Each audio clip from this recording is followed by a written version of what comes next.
الله الرحمن الرحيم الحمد لله رب العالمين والعاقبة للمتقين والجنة للموحدين والنار للكافرين الصلاة والسلام والتحية والإكرام على أشرف الأنبياء والمرسلين شفيع المذنبين أنيس الغريبين راحة العاشقين الذي بعثه رحمة للعالمين الملقب بطه وياسين مولانا أبي القاسم محمد اللهم صل على محمد وآل محمد وعلى أهل بيته الطيبين الطاهرين الغر الميامين المعصومين المظلومين ولعنة الله على أعدائهم أجمعين من الآن هذا إلى قيام يوم الدين أما بعد فقد قال الله الحكيم في القرآن الكريم بسم الله الرحمن الرحيم إنما وليكم الله ورسوله والذين آمنوا الذين يقيمون الصلاة ويؤتون الزكاة وهم راكعون صلوات على محمد وآل محمد اللهم صل على محمد وآل محمد قرآن مجید میں سورہ مبارکہ المائدہ اس کی 55 نمبر کی آیت ہے جس میں خداوند عالم نے یہ ارشاد فرمایا ہے کہ بے شک تمہارا ولی آپ لوگوں کا مسلمانوں کا اور مومنوں کا خطاب ہے ایمان والوں سے انما ولیکم اللہ تمہارا ولی اور تمہارا مولا تمہارا آقا تمہارا مالک تمہارا سید و سردار تمہارا ماسٹر جو بھی آپ معنی لیں سب کا مطلب ایک ہی جو بھی الفاظ بولے ہیں ان سب کا مطلب ایک ہی ہے تمہارا ولی اللہ وہ رسول ہو اور اس کا رسول ہے تو ایک ولی اور ایک مولا و آقا اور سید و سردار جو میں نے الفاظ یہ بولے ہیں یہ دوبارہ ریپیٹ نہیں کروں گا تمہارا ولی اللہ ہے اور تمہارا ولی اس کا رسول ہے یعنی اللہ کا رسول ہے والذین آمنوا الذین یقیمون الصلاۃ اور تمہارا ولی اللہ اور رسول کے ساتھ ساتھ وہ مومنین ہیں کہ جو نماز قائم کرتے ہیں اور زکوٰۃ ادا کرتے ہیں اور زکوٰۃ ادا کرتے ہوئے ان کی پوزیشن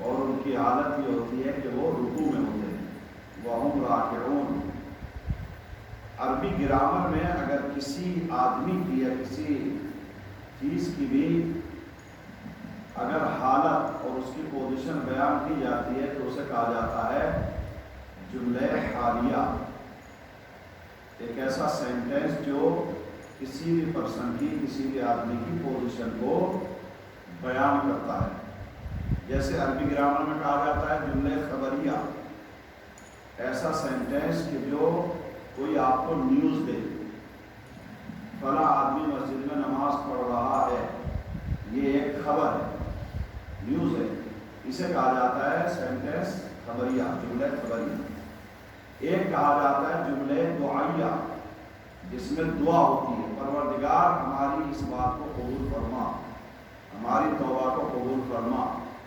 یہ ہے جملہ دعائیہ۔ جملہ دعائیہ کے بعد سننے والوں کے لیے بہتر ہے کہ وہ آمین کہیں۔ باقی اور دوسرے جملوں میں آمین نہیں کہا جائے گا، صرف جملہ دعائیہ۔ اسی طریقے سے اگر کسی آدمی کی پوزیشن بیان کی جائے، مثلا میں مجلس پڑھ رہا ہوں، تو اسے کہا جاتا ہے جملہ حالیہ۔ آپ سن رہے ہیں، جملہ حالیہ۔ تو یہ تھوڑا سا شارٹلی میں نے اس لیے بیان کیا ہے کہ یہ جو آیت میں الفاظ بیان کیے گئے، ایک سینٹینس ہے وَهُمْ رَاكِعُونَ، اسے کہا جاتا ہے عربی گرامر میں جملہ حالیہ۔ اور جملہ حالیہ کس کی پوزیشن بیان کرتا ہے؟ اپنے سے پہلے والے کی۔ اور وہ کون ہے؟ وہ بیان کیا گیا یقیمون الصلاۃ ویؤتون الزکاۃ۔ یؤتون الزکاۃ کا حال ہے وَهُمْ رَاكِعُونَ۔ تو خدا رب عالم نے اس آیت کے ذریعے سے بیان کیا ہے 3 ولایتوں کو، 3 افراد اور 3 لوگ آپ کے ولی۔ ولایت کسے کہا جاتا ہے اس کے میں معنی ڈکلیئر کر دوں، اس کے بعد سمجھ میں آئے گا۔ ایک صلوات پڑھے گا محمد و آل محمد۔ اللہم صلی علی محمد و آل محمد۔ عربک ڈکشنری میں الولایت کو کہا جاتا ہے، جو اور دوسرے معنی ہیں وہ ظاہر سی بات ہے شریعت میں کیا لیے گئے ہیں، اس سے پہلے جو ڈکشنری میں بیان کیے گئے، لغت میں بیان کیے گئے ہیں، جسے کہا جاتا ہے لغوی معنی۔ لغت میں ولایت کے معنی کیا ہیں؟ اس کے معنی لکھے گئے ہیں کہ تنفیذ القول علی الغیر، یا حق و تنفیذ القول علی الغیر، یہ سینٹنس ہے اس کے میننگ کا کہ ولایت کا مطلب کیا ہے؟ کسی دوسرے کے اوپر اپنا حکم چلانا۔ تنفیذ حق و تنفیذ القول یعنی ہمیں یہ رائٹ ہے، یا جو بھی ولی ہے اس کو یہ رائٹ ہے کہ وہ کسی دوسرے کے اوپر اپنی بات کا آرڈر کر سکے، اپنی بات کو نافذ کر سکے، اپنی بات کو جاری کر سکے۔ حق و تنفیذ القول علی الغیر۔ پھر اس کے بعد بیان کیا گیا ہے اب غیر، یہ جو دوسرا آدمی ہے جس کے اوپر ہم حکومت کر رہے ہیں، جس کو اپنا آرڈر فالو کرانے کی کوشش کر رہے ہیں، اس کے بارے میں کہا جا سکتا ہے، کہا گیا ہے شاء الغیر او ابا، چاہے وہ مانے یا نہ مانے، اس کی مرضی نہیں چلے گی۔ ولایت کا جو مطلب ہوتا ہے کیا ہے؟ اس کا مطلب یہ ہے کہ اگر کوئی آدمی ولی ہے تو اس کو یہ حق ہے ہمارے اوپر یا کسی کے اوپر بھی جس کا وہ ولی ہے کہ اپنی بات کو اس کے اوپر جاری کرے۔ مثال کے طور پر تم یہ کام کرو، اسے کرنا ہے، تم یہ کام نہ کرو، اسے نہیں کرنا ہے۔ یہ ایگزامپل۔ اسی لیے کہا جاتا ہے ولی الولد، بچے کا ولی کون ہے؟ بچے کا ولی ہے اس کا باپ، مثال کے طور پر۔ ولی المال، مال کا ولی کون ہے؟ ایسا بچہ جو نابالغ ہے، شریعت میں کہا گیا ہے کہ اس کے مال کا ولی اس کے دادا یا باپ یا کوئی بھی ہو سکتا ہے، جو بہرحال وہ میں ڈیٹیل نہیں بیان کر سکتا اس کی یہاں پر۔ تو ولی المال اسے بھی کہا جاتا ہے۔ تو اس کا مطلب یہ ہوتا ہے کہ جو ولی ہوتا ہے وہ کمپلیٹلی مالک ہوتا ہے، وہ حاکم ہوتا ہے، وہ ماسٹر ہوتا ہے، وہ باس ہوتا ہے اس انسان کا کہ جس کو کہا گیا ہے کہ تمہارا ولی وہ ہے۔ تو اس کا مطلب کیا ہے؟ ایک تو یہ ہوا، ایک جو معنی بیان کیے گئے ہیں شرعی اعتبار سے اور اسلامک اعتبار سے جو ولایت کے معنی بیان کیے گئے ہیں، کا مرتبۃ الایمانیہ، ایک ایمانی اسٹیٹس ہے، ایک پوزیشن ہے کسی بھی انسان کی جو ولی ہے، اور وہ پوزیشن اور وہ اسٹیٹس کیا ہے اس آدمی کا؟ اس میں یہ بیان کیا گیا ہے کہ ینسا ما سوى اللہ، یا ینسا فیہا ما سوى اللہ، اللہ کے علاوہ باقی سب بھول جاؤ۔ ایک ایسا اسٹیٹس، مثال کے طور پر اگر میرا ولی میرا اللہ ہے تو اس کا مطلب یہ ہے کہ اللہ کے بارے میں سوائے خدا کے باقی سب بھول جائیے آپ۔ اور اسی کو کہا جاتا ہے عشق حقیقی، جو لو کہا جاتا ہے ٹرو لو، جسے آپ بولیں گے عشق حقیقی، سچی محبت، اس کا نام یہ ہے کہ آپ اللہ کے بارے میں باقی سب بھول جائیے، دنیا، اولاد، بیوی، بچے، مال، بزنس، کچھ بھی نہیں، سامنے ہمارے صرف اللہ ہے۔ تو اگر یہ کہا گیا ہے کہ اللہ نے بیان فرمائی اس آیت میں کہ تمہارا ولی اللہ ہے، تو اس کا مطلب یہ ہے کہ اللہ کو ایک سائڈ میں رکھیے، باقی ساری چیزیں اگر دوسری سائڈ میں ہیں تو ان سب کو بھول جائیے اور اللہ کی طرف آ جائیے۔ کوئی انسان کسی دوسرے یہ نہیں کہہ سکتا نہیں پروردگار مجھے معاف کر، ابھی میں تھکا ہوا ہوں، پروردگار مجھے معاف کر، میرے چھوٹے چھوٹے بچے ہیں، پروردگار مجھے معاف کر، میں بیمار ہوں، پروردگار مجھے معاف کر، میں کچھ نہیں کر سکتا۔ نہیں، ولایت کا مطلب یہ ہے کہ سب کچھ بھول جائیے سوائے خدا کے۔ خدا ہمارے دل میں ہو، خدا ہمارے ذہن میں ہو، خدا ہمارے دماغ میں ہو، خدا ہماری دنیا میں ہو، سب چیز میں خدا ہو، اسے کہا جاتا ہے ولایت۔ یہ اس کا بہت ایک لمبا ٹاپک ہے، وہ زیادہ عرض نہیں کر سکتا ہوں یہاں پر۔ تو اگر اتنا آپ کی سمجھ میں آ گیا کہ ولایت کا مطلب یعنی کمپلیٹلی خداوند عالم کو رائٹ ہے، حق ہے ہمارے اوپر کہ وہ اپنی بات کو ہمارے اوپر نافذ کرے، ہم اس کے آرڈرز کو فالو کریں، اوبے کریں، اس کی باتوں کو، اس کی اطاعت کریں۔ ہمیں یہ حق بھی نہیں ہے کہ ہم یہ پوچھیں پروردگار کیوں۔ بہت سے لوگ ہوتے ہیں نا، کہتے ہیں آج کل سوال کرتے ہو جواب دینا پڑتا ہے کہ صاحب ہم مجلس کیوں کریں، مثال کے طور پر ہم نماز کیوں پڑھیں، 2 رکعت کیوں پڑھیں، روزہ کیوں رکھیں۔ نہیں، اگر ہم نے اللہ کو اپنا ولی مان لیا ہے تو بھلے یہ سوال ہمارے ذہن میں آ جائے مگر زبان تک نہیں آنا چاہیے۔ اللہ نے کہا ہے بس، کیوں کہا ہے، مصلحت کیا ہے، وجہ کیا ہے، ہمیں نہیں معلوم۔ اگر اللہ نے کہا ہے کہ نماز پڑھو تو پڑھو، اگر اللہ نے کہا ہے روزہ رکھو تو روزہ رکھو، اگر اللہ نے کہا ہے عزاداری کرو تو کرو۔ تو یہ ولایت کا مطلب یہ ہوتا ہے۔ تو اس آیت میں بیان کیا گیا مومنین کے لیے کہ تمہارا ولی کون ہے، اللہ ہے۔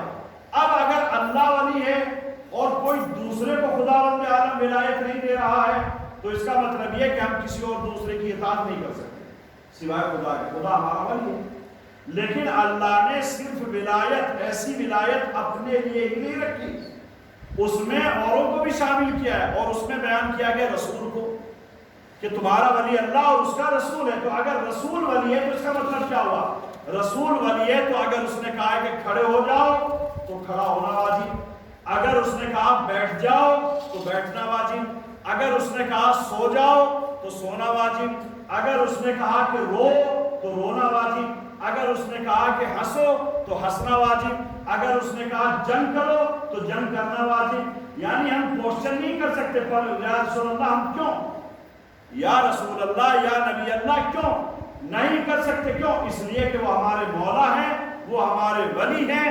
اور دوسرے الفاظ میں کہا جا سکتا ہے کہ ولی ہوتا ہے اور دوسری طرف غلام ہوتا ہے۔ غلام کمپلیٹلی ابھی کہا جاتا ہے ہمارا کام والا، ہمارا نوکر، نہیں، وہ کچھ ٹائم کے لیے ہوتا ہے اور کچھ اسپیشل کام کے لیے ہوتا ہے، ہر کام میں نہیں ہوتا۔ مگر ولایت جب کہا جاتا ہے اللہ کی اور رسول کی ولایت، اس کا مطلب یہ ہے کہ ہماری زندگی کے ہر حصے کے لیے ہمارے، یہ نہیں یہ کہنے لگے کہ میری پرائیویٹ لائف ہے، نہیں، اللہ اور رسول کے سامنے کوئی پرائیویٹ لائف نہیں، کوئی پرائیویسی نہیں ہے اللہ اور رسول کے سامنے۔ اللہ نے کہا ہے کہ کیسے، اب آپ دیکھو رسول نے اسی لیے ہمیں بیان کیا ہے، تم کھانا کھاؤ تو کیسے کھاؤ، تم پانی پیو تو کیسے پیو، تم کھڑے ہو تو کیسے کھڑے ہو، تم بیٹھو تو کیسے بیٹھو، نماز پڑھو تو کیسے پڑھو، روزہ رکھو تو کیسے رکھو، مجلس میں آؤ تو کیسے آؤ، عزاداری کرو تو کیسے کرو۔ یہ ساری چیزیں ہمیں بیان کی گئی ہیں دین کے ذریعے سے اور شریعت کے ذریعے سے۔ تو ایک ولایت اللہ کی، دوسری ولایت رسول کی، اور تیسری ولایت بیان کی گئی ہے والذین آمنوا الذین یقیمون الصلاۃ۔ اللہ اور رسول کلیئر ہے، اللہ ایک ہے اور اس کا رسول یعنی ہمارے آخری رسول، یہاں مراد کون ہے، 313 رسول سب نہیں ہیں، سوائے پیغمبر اکرم کے ہمارے رسول حضرت محمد مصطفیٰ صلی اللہ علیہ وآلہ وسلم۔ اللہم صلی علی محمد وآل محمد۔ دو ذات کلیئر ہے، اللہ اور اللہ کے رسول کی، یہاں پیغمبر اکرم مراد ہے۔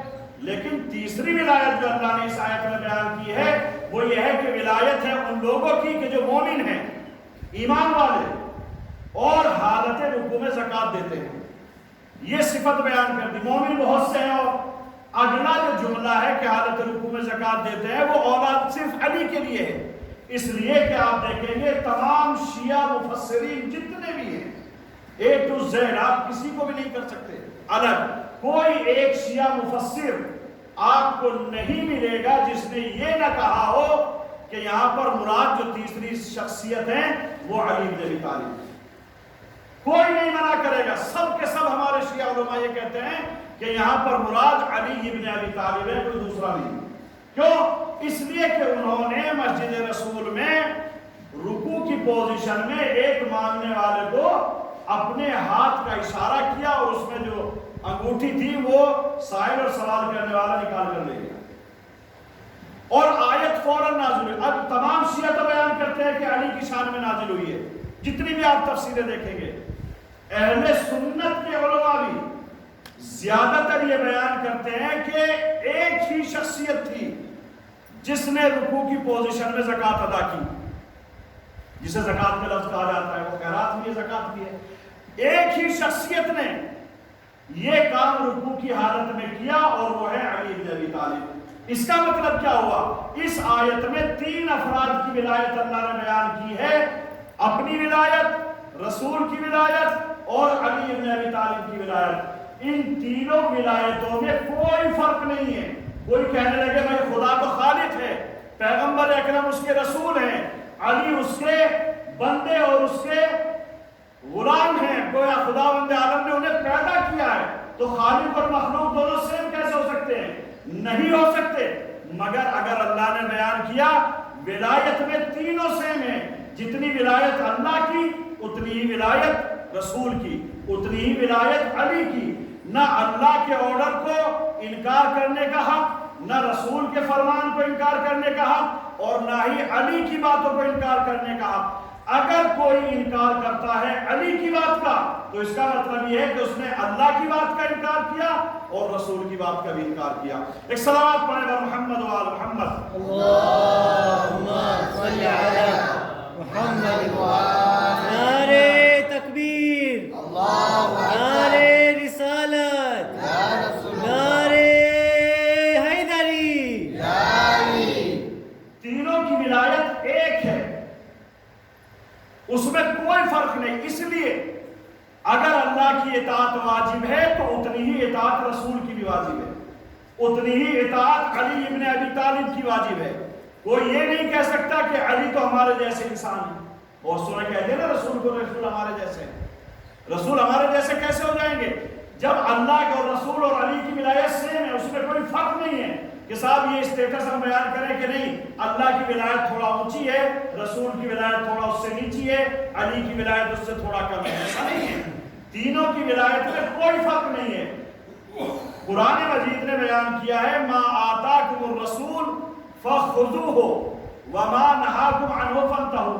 رسول جو تمہیں دے اسے لو اور جس سے روکے اس سے رک جاؤ. اس کا مطلب کیا ہے؟ رسول جو کرنے کو کہیں وہ کرو اور جس سے رکنے کو کہیں اس سے رکو. رسول اگر روکیں اور ہم اس کام کو کریں تو گویا ہم نے رسول کا گناہ کیا ہے, ہم نے ان کی نافرمانی کی ہے, اور رسول کی نافرمانی گناہ کبیرہ ہے جس کی سزا جہنم ہے اگر توبہ نہ کی اور توبہ قبول نہ ہوئی. اگر رسول کہے کہ یہ کرو اور ہم نہ کریں, اس کے اپوزٹ جائیں, تو گنہگار کہلائیں گے, خطا کار کہلائیں گے.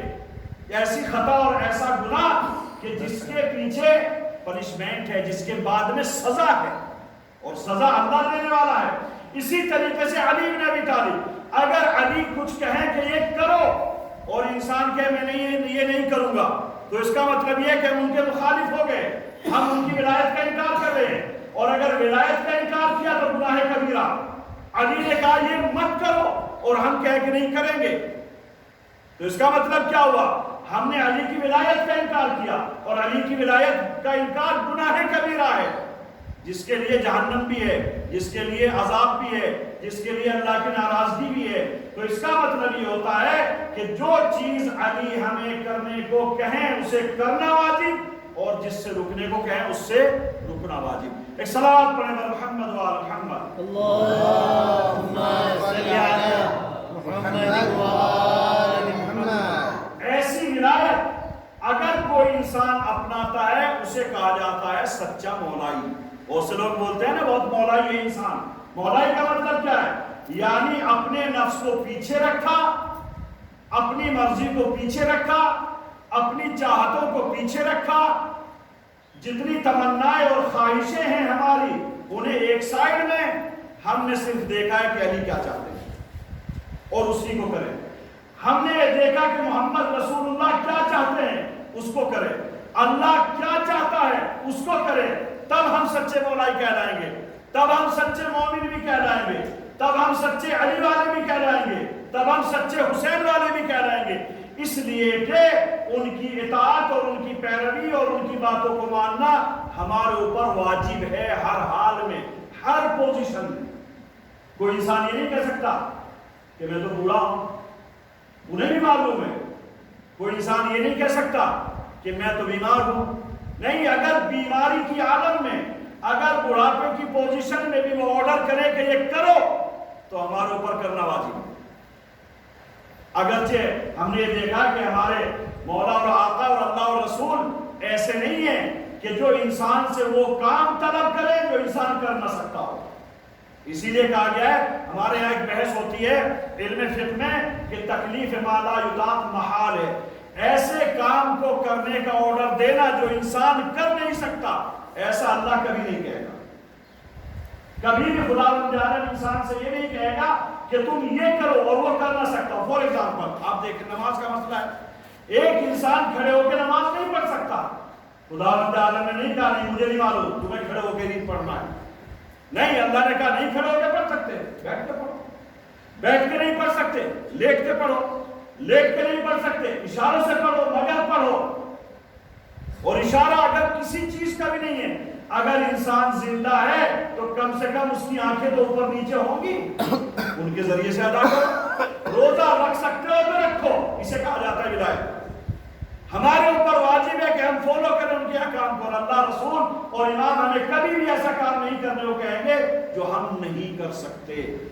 اب کوئی انسان کہے کہ مجھ سے نہیں ہوتا ہے، صبح کو نماز نہیں پڑھ سکتا، مجھ سے اٹھا نہیں جاتا، نہیں، جھوٹ بولتا ہے۔ کوئی انسان کہتا ہے کہ مجھ سے نہیں پڑھی جاتی، مجھ سے روزہ نہیں رکھا جاتا، اور ویسے اگر رہے گا صبح سے شام تک بھوکا پیاسا رہ سکتا ہے، کیوں نہیں رکھا جا سکتا؟ اس کا مطلب جھوٹ بولتا ہے۔ تو اللہ رسول اور علی کبھی بھی ہم سے ایسا کام نہیں طلب کریں گے کہ جو ہم نہیں کر سکتے۔ اس لیے ہمارے اوپر واجب ہے کہ ہر وہ کام جو انہوں نے کہا کہ کرو، اس کا مطلب ہم کر سکتے ہیں اور کرنا واجب ہے، اسے کہا جاتا ہے ولایت۔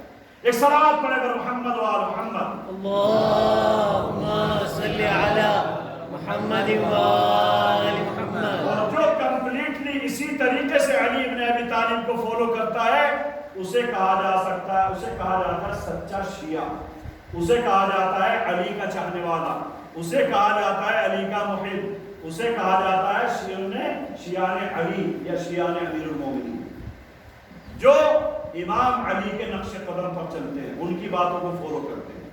اللہ نے آیت میں بیان کیا تمہارا ولی ہے، اب اگر امام علی ہمارے ولی اور مولا سید و سردار ہیں تو ان کی باتوں کو ماننا واجب ہے۔ اب ان کے ذریعے سے پھر کہیں گے باقی اماموں کا کیسے ہے؟ امام علی نے پھر بیان کیا کہ حسن کی اطاعت واجب ہے، امام حسن نے بیان کیا کہ حسین تمہارے امام ہے، حسین نے بیان کیا کہ زین العابدین تمہارے امام ہیں۔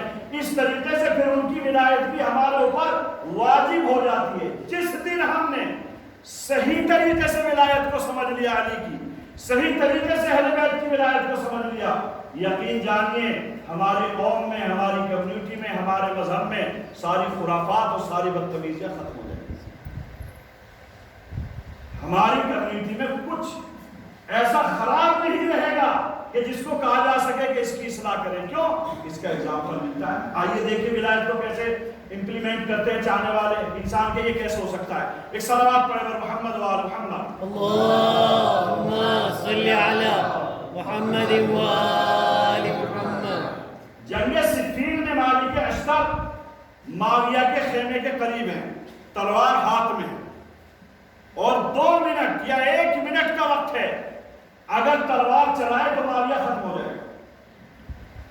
اسی اسنا میں، اس پوزیشن میں مالک اشتر کو میسج ملا امام علی کا کہ تلوار روک لو، تلوار نہیں چلانا۔ آپ کو معلوم ہے مالک اشتر نے اسی پوزیشن میں تلوار جہاں تھی اس کے بعد حرکت نہیں دی تلوار، اس کے بعد تلوار کو آگے نہیں بڑھایا، 1 انچ بھی، 1 لمحہ بھی آگے نہیں بڑھایا۔ کیوں؟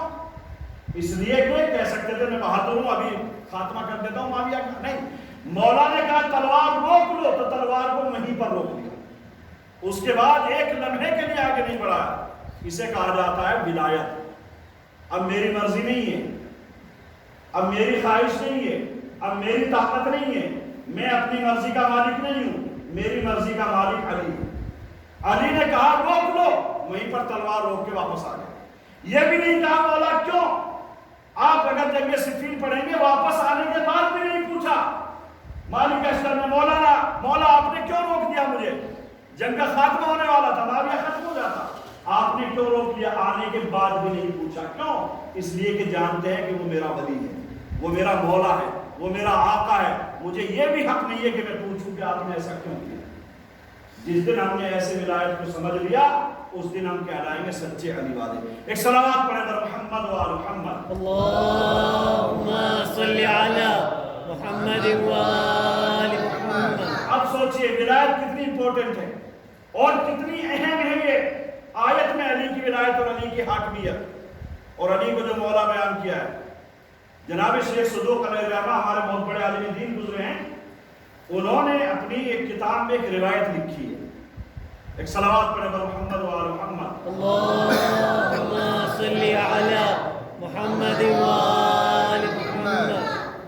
انہوں نے روایت لکھی ہے، میں نے اس کتاب نہیں دیکھا، دوسری کتاب جو نہج الایمان ہے اس سے پڑھ رہا ہوں۔ انہوں نے کہا کہ شیخ صدوق نے بیان کیا ہے روایت کی عن عمر ابن الخطاب، عمر ابن خطاب جو دوسرے خلیفہ ہیں مسلمان ہیں، ان سے روایت ہے اور وہ بیان کرتے ہیں اس آیت کی تفسیر میں جب یہ آیت نازل ہوئی، لقد تصدقت ب40 خاتما وانا راکع، میں نے 40 مرتبہ رکوع کی حالت میں انگوٹھی خیرات کی۔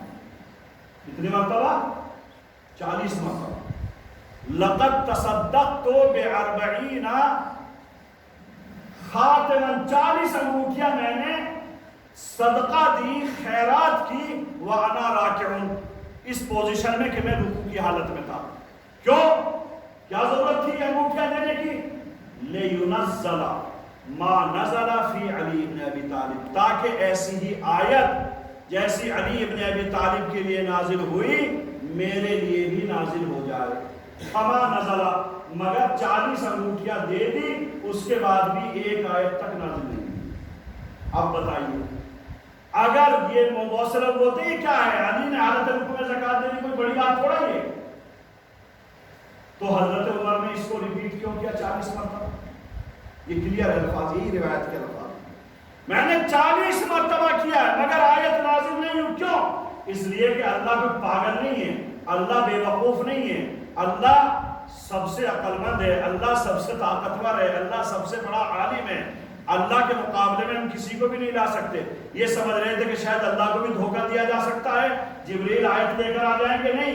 اب آپ اس سے اندازہ لگا لیں، بہت سے لوگ کہتے ہیں کہ مولا اور آقا اور ولایت کا اتنا بڑا مسئلہ آپ لوگ کیوں اٹھاتے ہیں؟ تو اگر اتنا اہم نہیں تھا تو حضرت عمر نے 40 مرتبہ کیوں قدم اٹھایا کہ میں انگوٹھی حالت رکوع میں دیتا رہوں اور تاکہ ایک تو آیت نازل ہوئے، مگر کوئی آیت نازل نہیں ہوئی۔ تو اس کا مطلب کیا ہے؟ اس کا مطلب آیت بہت اہم ہے، واقعہ بہت اہم ہے۔ ایک صلوات پڑھے گا محمد و آل محمد۔ اللہم صلی علی محمد و آل محمد۔ بعض علماء ہمارے بیان کرتے ہیں کہ اس انگوٹھی کی قیمت جانتے ہیں نا کہ کیا ہوتا ہے اس کی؟ کہا اس کی قیمت یہ ہے کہ جناب سلیمان کی حکومت بھی کم پڑ گئی۔ جناب سلیمان کی جیسی حکومت کسی کو نہیں ملی، اگر ہوگی ایسی حکومت، اس سے بڑی حکومت ہوگی تو صرف امام زمانہ عجل اللہ تعالی فرجہ الشریف۔ اللہم صلی علی محمد و آل محمد۔ آپ کی جنات کے اوپر، ہواؤں کے اوپر، پرندوں کے اوپر، جانوروں کے اوپر، انسانوں کے اوپر، سب کے اوپر حکومت ہے۔ کہا جناب سلیمان کی حکومت کم پڑ جائے گی اس انگوٹھی کی قیمت کے مقابلے پر۔ تو اب آپ سوچئے، لوگ سمجھتے ہیں کہ ہم خلافت لے لیں گے، ہم امامت لے لیں گے، ہم ان سے حکومت لے لیں گے تو علی مجبور ہو جائیں گے۔ اتنی بڑی سلطنت اور اتنی بڑی حکومت علی خیرات میں دے دیتے ہیں۔ تو آپ اس سے اندازہ لگا سکتے ہیں. اب آئیے یہ ایک میں نے ایگزامپل دیا جناب مالک اشتر کا. دوسرا ایگزامپل ایک صلوات پڑھیں بر محمد و آل محمد. اللہم صلی علی محمد و آل محمد. جب انسان اہل بیت کی ولایت سمجھ لیتا ہے تو اس کی پوزیشن کیا ہوتی ہے؟ کربلا کے میدان میں آئیے، سارے صحابی ہیں، جتنے بھی اصحاب حسین ہیں، جتنے بھی حسین کے ساتھ ہیں، ان سب نے اپنے نفسوں کو اور اپنی خواہشوں کو پیچھے رکھ دیا. نہیں ہم مولا کے اوپر قربان ہوں گے. اس سے بڑا اگزامپل کہیں نہیں ملے گا آپ کو. لیکن صرف ایک شخصیت کا تذکرہ، جناب حر، ایک بہادر سپاہی، ایک جنرل یزیدی فوج کے 1000 آدمیوں کی سپہ سالاری، 1000 آدمیوں کے کمانڈر جناب حر. اور ایک کتاب میں بیان کیا گیا ہے، آج میں پڑھ رہا تھا مقتل مقرن، جس میں بیان کیا گیا کہ حر یزیدی لشکر میں عمر ابن سعد کے بعد سیکنڈ پوزیشن کے آدمی تھے. آپ اندازہ لگائیں گے کتنا بڑا آدمی ہوگا، کتنا بہادر ہوگا، اور کتنی شخصیت بلند ہے ان کی. اس اعتبار سے اب تک 1000 کا لشکر پہلے بھیجا، اس کے بعد عمر سعد آیا. عمر سعد کے بعد اگر کسی کی پوزیشن تھی لشکر یزید میں وہ جناب حر کی. کتنا بہادر ہے، یعنی پوری فوج ان کے کنٹرول میں ہو سکتی ہے. اس کے بعد میں آپ دیکھیں گے ان کا مرتبہ اور ان کی ولایت کی مثال. امام حسین نے کہا اپنے لشکر کے ساتھ نماز پڑھو، اور نے کیا کہا؟ آپ کے ہوتے ہوئے میں امام نہیں ہو سکتا، امام جماعت. آپ کی موجودگی میں امام جماعت میں نماز نہیں پڑھاؤں گا، میں آپ کی اقتدا میں پڑھوں گا. اسے کہا جاتا ہے ولایت. مخالف ہے، ابھی لشکر لے کر آیا ہے، امام حسین کو کہیں نہیں جانے دے گا. مگر جب تھوڑی سی ولایت سمجھ میں آئی تو کہا مولا میں آپ کی اقتدا میں نماز پڑھوں گا، میں آپ کے ساتھ پڑھوں گا. پڑھی. اس کے بعد آئیے اب عمر ابن سعد سے بات کرتے ہیں جناب حر، اور کہتے ہیں کہ حسین ابن علی نے کچھ باتیں رکھی ہیں، انہیں قبول کر لو تاکہ جنگ نہ ہو، تاکہ یہ قتل و غارت گری نہ ہو. حسین پیاسے ہیں، بچے بلک رہے ہیں. اس کے باوجود حسین نے کچھ باتیں رکھی، کہا ہمیں جانے دو، ہم نہ کوفہ جائیں گے نہ مدینہ جائیں گے، کسی اور طرف نکل جائیں گے، جہاں یزید کی حکومت نہ ہوگی وہاں چلے جائیں گے، ہمیں کوئی سروکار نہیں ہے. معلوم تھا کہ یہ ایکسپٹ نہیں کریں گے. حسین دین اسلام کو ایسے طرح چھوڑ کے جانے والے بھی نہیں تھے، مگر معلوم ہے کہ سامنے والے قبول نہیں کریں گے. لیکن حر نے کہا حسین نے کچھ باتیں رکھی ہیں، مان لو، نہ جنگ ہوگی نہ خون خرابہ ہوگا. کہا نہیں، میں اگر میرے اختیار میں ہوتا تو میں مان لیتا، مگر اوپر سے آرڈر ہے مجھے فالو کرنا ہے. اس کے بعد جب حر نے یہ دیکھا کہ ہاں جنگ ہونا ضروری ہے اور یہ امام حسین کو قتل کریں گے، اور اس کے بعد گئے لشکر والوں کے قریب کچھ باتیں کی. قرہ ابن قیس ایک یزیدی لشکر کا سپہ سالار، وہ برابر میں تھا جناب حر کے. حر نے اس سے پوچھا کہ آج تو نے اپنے گھوڑے کو پانی پلایا ہے؟ اس نے کہا کہ نہیں. کہا پلانا چاہتا ہے؟ کہا نہیں. شاید جو لکھا گیا وہ یہ کہ حر چاہتے تھے کہ اس کی موجودگی میں آگے نکل جائے. اس سے کترا کر جناب حر آگے بڑھے. تھوڑا آگے ملا مہاجر ابن اوس، ایک یزیدی لشکر کا سپاہی. اس نے کیا دیکھا کہ جناب حر کانپ رہے ہیں، بدن تھر تھرا رہا ہے. اس نے دیکھا بھائی بات کیا ہے، کیوں ڈر رہے ہو؟ کیا جنگ سے ڈر لگ گیا ہے تمہیں؟ جو لڑائی ہوگی اس سے خوف کھا رہے ہو؟ تمہارا بدن کیوں کانپ رہا ہے؟ اب بتائیے، آپ دیکھیں کہ بہادر کتنا انسان ہے، مگر اس کے باوجود بدن میں لغزش ہے، بدن کپ کپا رہا ہے اس تصور سے کہ میں کیسے خون حسین میں اپنے ہاتھوں کو رنگین کروں. اور اس کے بعد آپ نے اس مہاجر ابن اوس سے بیان کیا انی اخیر نفسی بین الجنت والنار، میں کانپ نہیں رہا ہوں، میں اپنے کو جہنم اور جنت کے درمیان میں دیکھ رہا ہوں. اپنے نفس کو دیکھ رہا ہوں کہ جنت میں ہوں کہ جہنم میں ہوں. واللہ لا اختار علی الجنت شیئا ولو احببت، خدا کی قسم میں جنت کے مقابلے پر کسی دوسری چیز کو قبول نہیں کروں گا چاہے اس دنیا میں مجھے جلا دیا جائے۔ اور یہ کہنے کے بعد جو روایت ہے، یہ کہنے کے بعد جناب حور امام حسین کے لشکر کی طرف چلے، اور لشکر کی طرف جانے کے بعد آپ کو معلوم ہے آپ نے اپنا نیزہ نیچے رکھا۔ جب لڑائی ہوتی ہے نیزہ سامنے ہوتا ہے، نہیں، آپ نے نیزے کو جھکا کے رکھا۔ جو سپر اور ڈھال ہوتی ہے شیلڈ، اس کو آپ نے الٹا پکڑا۔ اور یہ عرب میں اس زمانے میں اس بات کا سائن اور اس بات کی علامت تھی کہ سامنے والا اپنے کو سرنڈر کر رہا ہے، سامنے والا لڑنے کے لیے نہیں آ رہا۔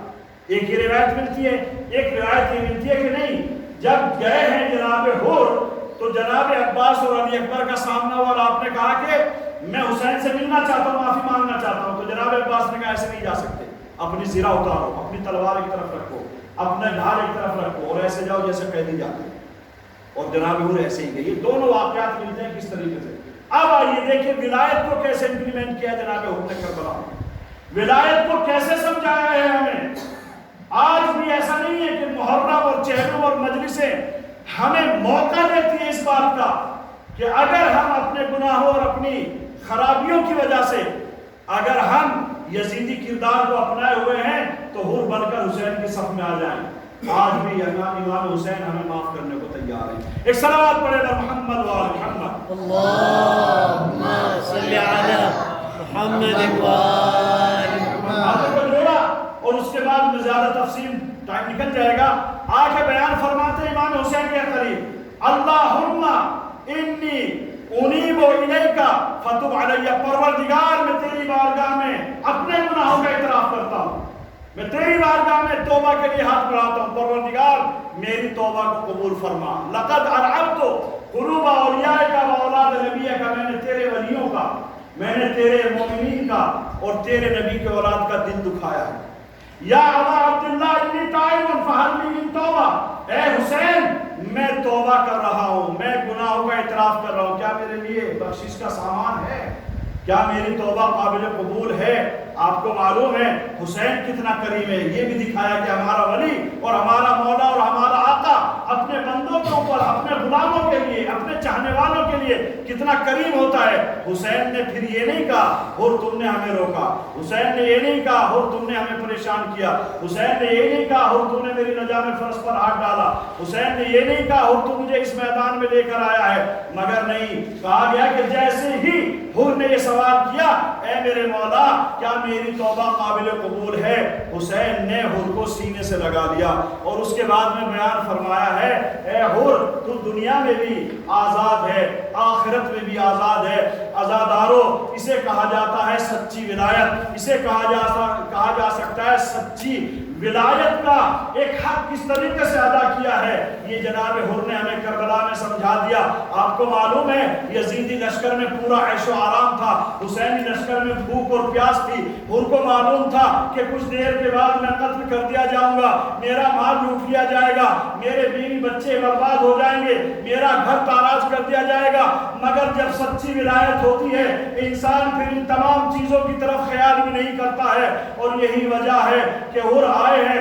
بعض روایتوں میں یہ ملتا ہے کہ حور گھوڑے پر موجود تھے مگر حور گھوڑے سے بھی نہ اترے، امام سے اصرار کیا کہ میں واپس جانا چاہتا ہوں۔ حسین نے کہا ہے حور آؤ کچھ ٹائم کے لیے، کچھ منٹس کے لیے ہمارے خیمے میں تو بیٹھو تاکہ تمہاری مہمان نوازی تو کی جائے، مگر حور نے کہا نہیں مولا، آپ کو اس میدان میں گھیر کے لانے والا میں تھا، میں واپس میدان میں جا کر آپ کے اوپر جان قربان کرنا چاہتا ہوں۔ بعض علماء یہ بھی بیان کرتے ہیں کہ حور نے آتے ہی اذن وغیرہ اس لیے مانگا کہ حور چاہتے تھے کہ اہل حرم کے کسی بچے کی آواز حور کے کان میں نہ آنے پائے، اور جب اہل حرم کے بچے یہ دیکھیں کہ حور امام حسین کے پاس موجود ہے تو بیویوں سے جا کر یہ بیان کریں کہ جناب حور کے بارے میں یہ کہا جائے کہ وہی انسان آیا ہے کہ جس نے ہمیں یہاں پر گھیر کر رکھا ہوا تھا۔